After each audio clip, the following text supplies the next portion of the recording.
আজি চাব আপোনালোকে অলপমান বৰষুণ হৈছে বৰষুণ হোৱাৰ লগে লগে মধ্য হাইলাকান্দিৰ বিভিন্ন ঠাইত মানে ৰাস্তা ঘাটখিনি ইমান বেয়া হৈছে এতিয়া মোৰ যিগৰাকী বিধায়ক আছে এতিয়া মানে তেখেতৰ মানে শাসনকালত 2 বছৰ হৈ গ'ল কিন্তু একো উন্নয়ন নাই মধ্য হাইলাকান্দিৰ যিগৰাকী বিধায়ক জাকিৰ হুছেইন লস্কৰ তেখেতৰ সমষ্টিত আপোনালোকে চাৰিফালে দেখিব মানে ইমান ডাঙৰ ডাঙৰ গৰ্ত হৈ আছে মানে তেখেতে মানে নিমাত আজি মই অসম জাতীয়তাবাদী যুৱ ছাত্ৰ পৰিষদ হাইলাকান্দি জিলা সমিতিৰ পৰা মই এগৰাকী অকৰ্মণ্য বিধায়কৰ পদত্যাগৰ দাবী জনাইছোঁ আজি 2 বছৰ হৈ গ'ল একো উন্নয়ন নাই মানে মধ্য হাইলাকান্দিৰ ৭২,০০০ মানুহে তেখেতক মানে নিৰ্বাচিত কৰিছে ভোট দিয়া কিন্তু আজি মানে যেনেকা পৰিস্থিতি হৈছে মধ্য হাইলাকান্দিৰ ৰাস্তা ঘাটখিনিৰ অলপমান বৰষুণ হৈছে এই সময়ত কিন্তু ইমান লাজ লগাৰ কথা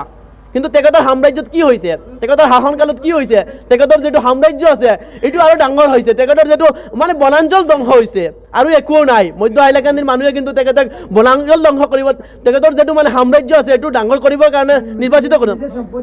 নিজৰ সম্পত্তি কৰি আছে আৰু একো নাই মধ্য হাইলাকান্দি উন্নয়ন স্তব্ধ হৈছে মই অসম জাতীয়তাবাদী যুৱ ছাত্ৰ পৰিষদ হাইলাকান্দি জিলা সমিতিৰ পৰা মই এগৰাকী অকৰ্মণ্য বিধায়কৰ পদত্যাগৰ দাবী জনাইছোঁ নহলে মই অসম জাতীয়তাবাদী যুৱ ছাত্ৰ পৰিষদ অহা দিনবিলাকত মই আন্দোলনৰ ঘোষণা কৰিম এবং এগৰাকী বিধায়কৰ এগেইনষ্টত মই প্ৰতিবাদ কৰিবলৈ সাজু হ'ম